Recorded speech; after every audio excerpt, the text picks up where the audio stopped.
There's a car sitting in a museum in Auburn, Indiana right now, and if you walk up to it, you will see something that looks like it came straight out of a nightmare dressed in luxury. It weighs almost 8,000 pounds, which is heavier than most trucks on the road today, and it stretches over 20 feet long, which means it would barely fit in a modern parking space.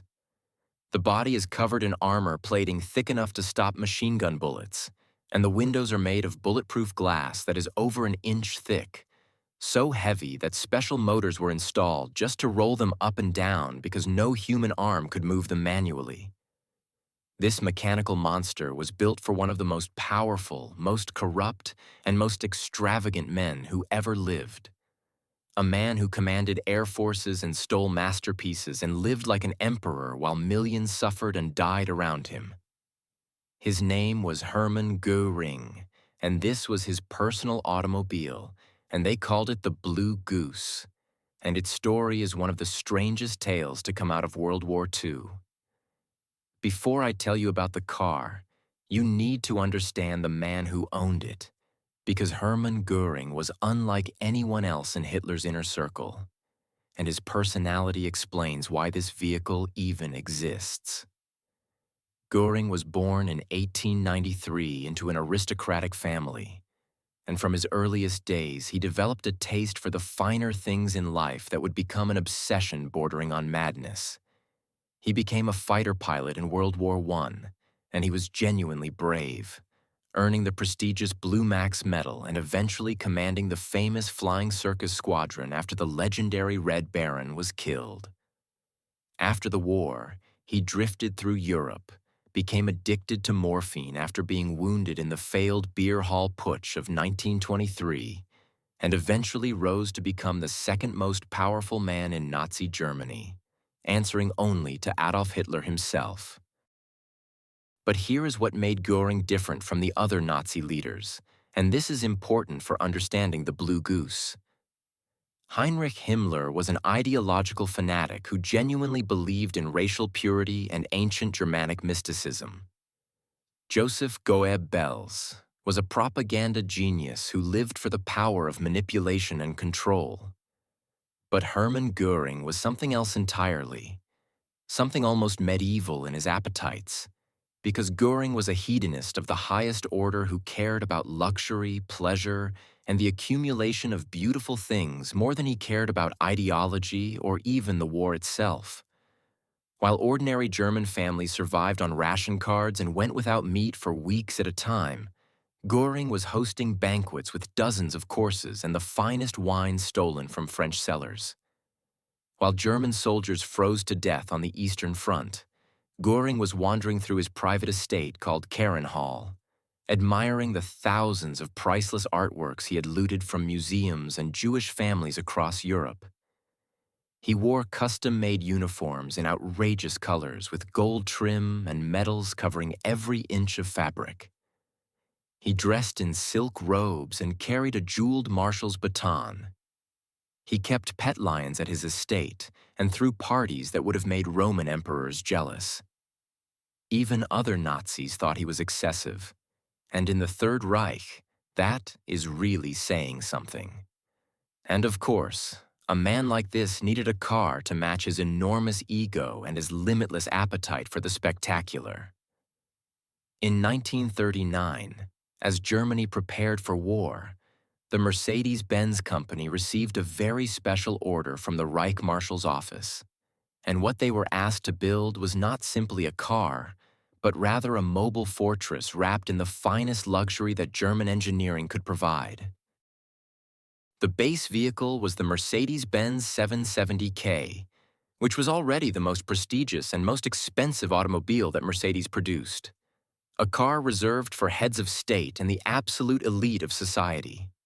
The K designation stood for Kompressor, which means supercharger, and this engine technology gave the car performance that was decades ahead of its time. But Göring's version would be extensively modified because a man with as many enemies as the Reich Marshal needed protection that an ordinary luxury car could not provide. The engineers at Mercedes reinforced the entire body with armor plating that added thousands of pounds to the vehicle's weight. They installed bulletproof glass in every window, glass so thick and so heavy that it weighed hundreds of pounds per panel, and because no human being could possibly roll down windows that heavy, they installed electric motors to raise and lower them, which was incredibly advanced technology for 1939. The floor was armored against grenades and mines. The fuel tank was specially designed to resist puncture and explosion.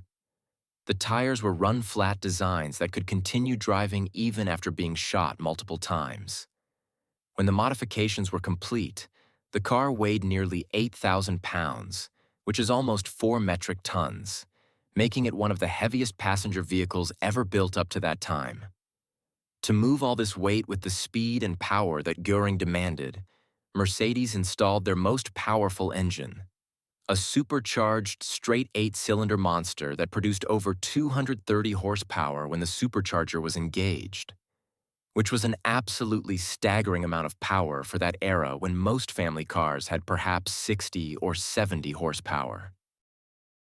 The exterior was painted in a distinctive blue-gray color that gave the car its nickname, and when you saw this massive machine rolling down the street with its chrome gleaming and its engine rumbling, you knew that someone very important and very dangerous was inside. The Blue Goose had arrived. For the next 6 years, this automobile carried Hermann Göring across Nazi Germany and occupied Europe. And if this car could talk, the stories it would tell would chill your blood. It drove him to meetings with Hitler where the fate of nations was decided over coffee and maps. It carried him to Hall, where he would spend hours examining his stolen treasures while the war raged around him. It transported him to air bases where he would scream at his generals about the failures of the Luftwaffe as Allied bombers destroyed German cities night after night. The car became a symbol of Göring's power and his excess, because ordinary Germans who saw it pass by knew exactly who was inside. And they knew that while they struggled to survive, the Reich Marshal was living like a king from another century. Göring reportedly loved this car deeply, which makes sense because it was exactly like him in so many ways. It was oversized and overpowered and completely excessive. It was built for show as much as for function. It was magnificent and grotesque at the same time. He used it for official functions and for personal pleasure. And through all the years of war, through all the bombing and destruction and chaos, the Blue Goose survived intact, which is remarkable when you consider how much of Germany was reduced to rubble by 1945. But by the spring of 1945, everything was falling apart for Hermann Göring and for the Third Reich. The Allies were closing in from the west while the Soviets advanced from the east, and Germany was being crushed between these two unstoppable forces. Cities were burning. Armies were surrendering. The 1,000-year Reich was dying after just 12 years, and Göring made a fatal mistake that would cost him everything. On April 23, 1945, with Hitler trapped in his bunker in Berlin and clearly doomed, Göring sent a telegram asking if he should take over leadership of Germany since the Führer was incapacitated. He thought he was being reasonable and practical. He thought Hitler would understand. Hitler did not understand. Hitler was furious.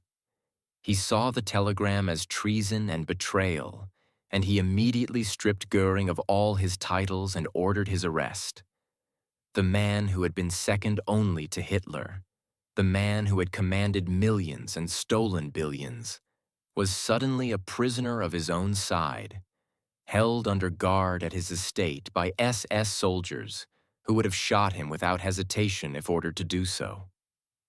And the Blue Goose sat in the garage, waiting to see what would happen next. When American forces advanced into Bavaria in early May 1945, they discovered something extraordinary at a Luftwaffe facility near the town of Berchtesgaden in the Bavarian Alps. Sitting in a warehouse, perfectly preserved, was Hermann Göring's personal Mercedes, the legendary Blue Goose, along with several other vehicles from his collection. The Americans could not believe what they had found. The soldiers who discovered the car were from the 101st Airborne Division, the famous Screaming Eagles, and they immediately recognized the significance of their capture. This was not just a car. This was a piece of history. This was the personal vehicle of one of the most powerful Nazis, and now it belonged to them. The Blue Goose was claimed as a war prize, which was common practice at the time when victorious armies took enemy equipment and valuables as trophies of their victory. American soldiers posed for photographs with the massive Mercedes, grinning and celebrating their incredible find. Officers argued about who would get to keep it. Everyone wanted a piece of this mechanical monster from the heart of Nazi power. Meanwhile, Göring himself surrendered to American forces on May 6, 1945, just 2 days before Germany's unconditional surrender. He was fat and sweating, and wearing a ridiculous pale blue uniform covered in medals, and he seemed to think the Americans would treat him as an honored guest rather than a war criminal. He was wrong about that too. The Blue Goose began its journey to America, and this is where the story takes some interesting turns that most people do not know about. The car was shipped across the Atlantic along with other captured German vehicles and equipment, and when it arrived in the United States, it became a celebrity in its own right, because Americans were fascinated by anything connected to the defeated Nazi regime. For several years, the Blue Goose toured the country as part of war bond drives and victory celebrations, and thousands of Americans paid money to see Hermann Göring's personal automobile, to touch the bulletproof glass, to imagine what it must have been like to ride in this mechanical fortress while planning conquest and genocide. The car passed through various hands over the following decades, and its ownership history becomes complicated and sometimes disputed, with different people claiming to have possessed it at different times. At one point, it was reportedly owned by a businessman who used it for promotional purposes. At another point, it sat in storage for years, nearly forgotten. There are stories of it appearing at car shows and exhibitions, always drawing crowds who wanted to see this relic of the Third Reich. The engine still worked. The armor was still intact. The bulletproof glass still protected an interior that no longer needed protecting because its original owner had been dead for years, executed by his own hand at Nuremberg in 1946 after being convicted of war crimes and sentenced to death by hanging. Göring cheated the hangman by swallowing a cyanide capsule the night before his scheduled execution, and he died in his cell while the Blue Goose continued its strange journey through American history. Today, the Blue Goose has found what appears to be its permanent home at the Auburn Corps DUE Senberg Automobile Museum in Auburn, Indiana, where it sits as one of the most remarkable and most disturbing vehicles in their collection. When you walk up to this car in person, and I encourage you to visit if you ever have the chance, the first thing that strikes you is the sheer size of the machine because photographs simply cannot capture how massive and how imposing it really is. It dominates the room. It looks like something that should not exist, like a fever dream of power and paranoia made real in steel and glass and chrome. The blue-gray paint still gleams under the museum lights. The Mercedes star still shines on the massive grille. The bulletproof windows still carry a slightly greenish tint from the layers of protective glass.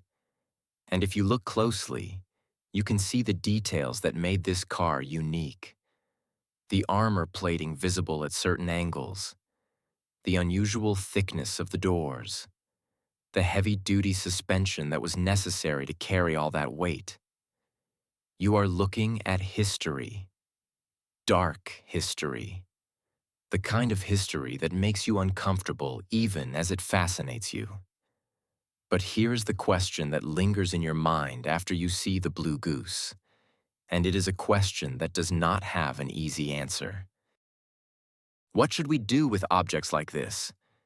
Some people argue that Nazi artifacts should be destroyed, that keeping them only glorifies the regime and provides inspiration for modern extremists who would love to own a piece of the Third Reich. Others argue that these objects are historical evidence, that they teach us about the past in ways that books and photographs cannot, that standing next to Hermann Göring's actual car creates a connection to history that nothing else can provide. The museum treats the Blue Goose with appropriate seriousness, providing context about who owned it and what he did, making clear that this is not a celebration of Nazism, but rather an examination of a dark chapter in human history.